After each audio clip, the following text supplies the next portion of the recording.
آئیے اس ویڈیو کے اندر جانتے ہیں کہ حضور صلی اللہ علیہ وسلم کے وصال کے بعد صحابہ کرام رضوان اللہ تعالیٰ علیہ وسلم کو کتنا بڑا صدمہ پہنچا، اور حضور صلی اللہ علیہ وسلم کی نماز جنازہ میں کوئی امام کیوں نہیں بنایا گیا۔ صحابہ کرام رضوان اللہ تعالیٰ علیہ مجمعین حضور صلی اللہ علیہ وسلم سے بے انتہا محبت کرتے تھے، اتنی محبت کرتے تھے کہ وہ شمع رسالت کے پروانے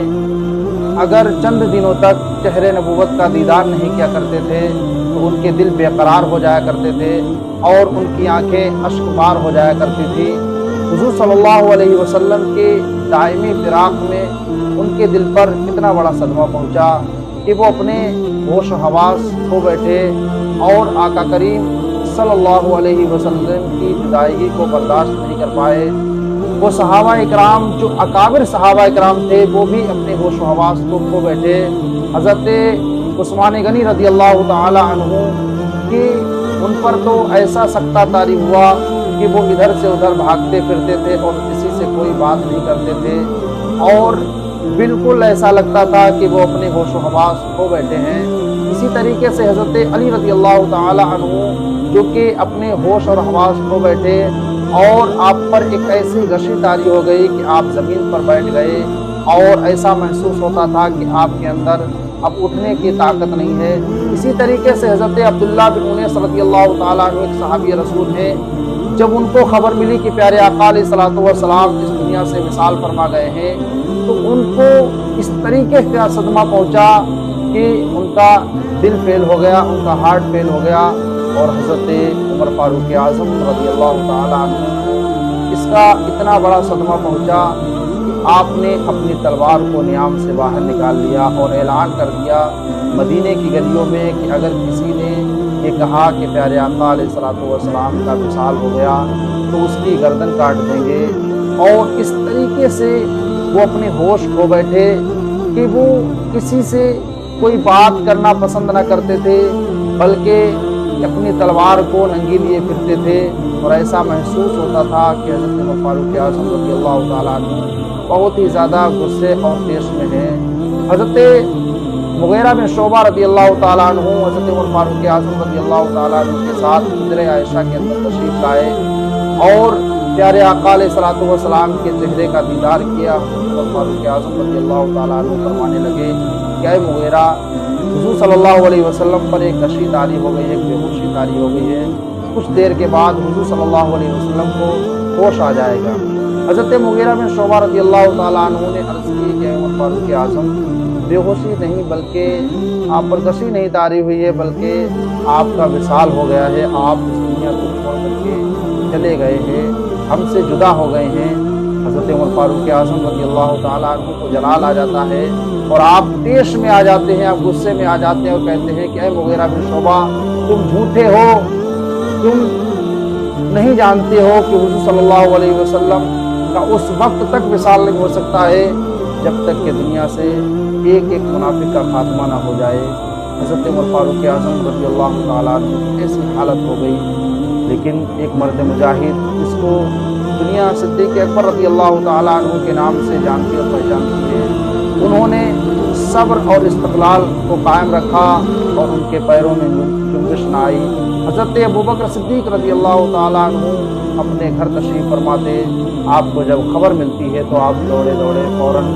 آتے ہیں، آنے کے بعد سیدھے کسی سے آپ کوئی بات نہیں کرتے ہیں، سیدھے آپ حضرت عائشہ صدیقہ رضی اللہ تعالیٰ عنہ کے حجر مبارکہ کے اندر تشریف لے جاتے ہیں اور پیارے آقا علیہ الصلوۃ والسلام کے چہرے پاک سے چادر کو اٹھاتے ہیں، اور اٹھانے کے بعد دونوں آنکھوں کے درمیان ایک بوسہ لیتے ہیں اور فرماتے ہیں کہ آپ اپنی حیات میں بھی پاکیزہ تھے اور اپنی وفات میں بھی پاکیزہ ہیں۔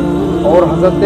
ابوبکر صدیق رضی اللہ تعالیٰ عنہ فرماتے ہیں یا رسول اللہ علیہ الصلوۃ والسلام، اللہ رب العزت آپ پر دو موتیں جمع نہیں فرمائے گا، اللہ رب العزت نے جو آپ کی قسمت میں وفات لکھی تھی وہ آپ وفات پا چکے ہیں۔ حضرت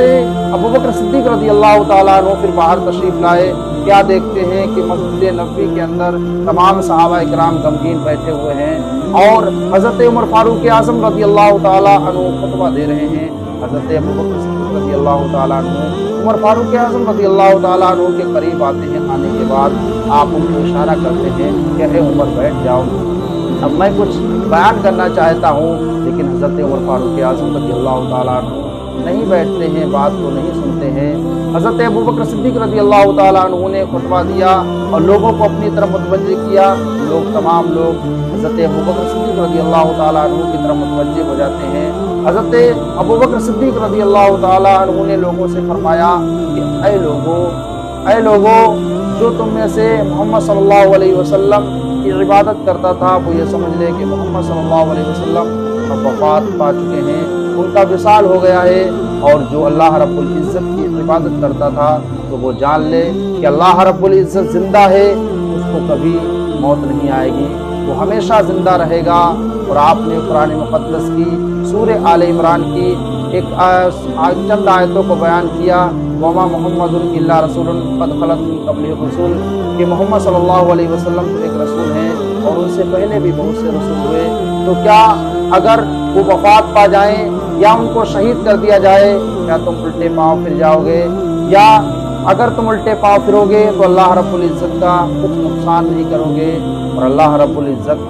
صبر شکر کرنے والوں کو ثواب دے گا۔ پیارے حضرت عبداللہ بن عباس رضی اللہ تعالیٰ عنہ بیان فرماتے ہیں کہ حضرت ابوبکر صدیق رضی اللہ تعالیٰ عنہ نے جب یہ آیت کریمہ تلاوت کی تو صحابہ اکرام کو ایسا محسوس ہو رہا تھا کہ وہ اس آیت کریمہ کو جانتے ہی نہیں ہیں، بالکل بھول گئے تھے۔ جب حضرت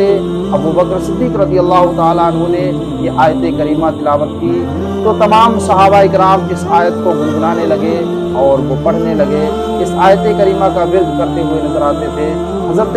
عمر فاروق اعظم رضی اللہ تعالیٰ عنہ نے جب حضرت ابوبکر صدیق رضی اللہ تعالیٰ عنہ کے بیان کو سنا اور یہ آیت کریمہ کو سنا تو حضرت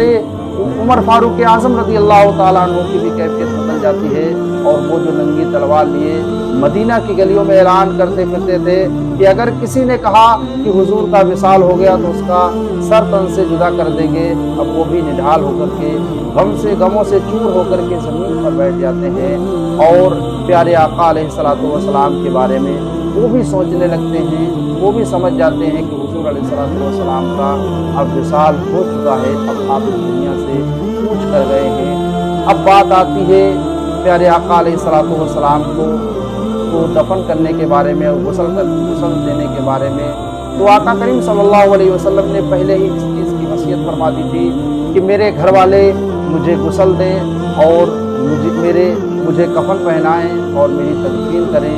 تو اس وصیت کے مطابق تمام صحابہ اکرام رضوان اللہ تعالیٰ علیہ اجمعین پیچھے رہے، اور آپ کے گھر والوں میں سے حضرت علی رضی اللہ تعالیٰ عنہ اور حضرت عباس رضی اللہ تعالیٰ عنہ اور حضرت فضل بن عباس رضی اللہ تعالیٰ عنہ اور حضرت قاسم بن عباس رضی اللہ تعالیٰ عنہ، اور اسی طریقے سے حضرت اسامہ بن زید رضی اللہ تعالیٰ عنہ نے آپ کو غسل دیا۔ پیارے آقا صلی اللہ علیہ وسلم کا غسل جب مکمل ہو چکا، جب صحابہ اکرام غسل دینے سے فارغ ہوئے، جب غسل مکمل ہو چکا تو اب صحابہ اکرام کے درمیان ایک سوال اٹھا کہ پیارے آقا علیہ الصلوۃ والسلام کو کہاں دفن کیا جائے؟ تو کچھ صحابہ اکرام نے رائے دی کہ حضور صلی اللہ علیہ وسلم کو مسجد نبوی کے اندر آپ کی تدفین کی جائے، اور کچھ صحابہ اکرام نے یہ رائے دی کہ پیارے آقا علیہ الصلوۃ والسلام کو صحابہ اکرام کے قبرستان میں دفن کیا جائے۔ حضرت ابوبکر صدیق رضی اللہ تعالیٰ عنہ پھر آپ کھڑے ہوتے ہیں اور آپ آقا کریم صلی اللہ علیہ وسلم کی ایک حدیث بیان کرتے ہیں کہ اے صحابہ سن لو کہ پیارے آقا علیہ الصلوۃ والسلام نے اعلان کیا تھا، آپ نے فرمایا تھا کہ انبیاء اکرام کو اسی جگہ پر دفن کیا جاتا ہے جس جگہ پر ان کی وفات ہوتی ہے، جس جگہ پر ان کا وصال ہوتا ہے۔ تو اس حدیث کے مطابق تمام صحابہ اکرام کا اتفاق ہو گیا کہ پیارے آقا علیہ الصلوۃ والسلام کو حجرہ عائشہ کے اندر دفن کیا جائے۔ پیارے آقا علیہ الصلوۃ والسلام کو جب دفن کرنے کی باری آئی تو آپ کی حجرہ مبارکہ کے اندر آپ کی قبر مبارک کو حضرت ابو طلحہ رضی اللہ تعالیٰ عنہ نے بنایا، اور آپ کی قبر مبارک بغلی بنائی گئی۔ پیارے آقا علیہ الصلوۃ والسلام کو قبر مبارک کے اندر جب اتارنے کی بات آئی تو پیارے آقا علیہ الصلوۃ والسلام کو حضرت علی یعنی آپ کے اہل بیت پاک میں سے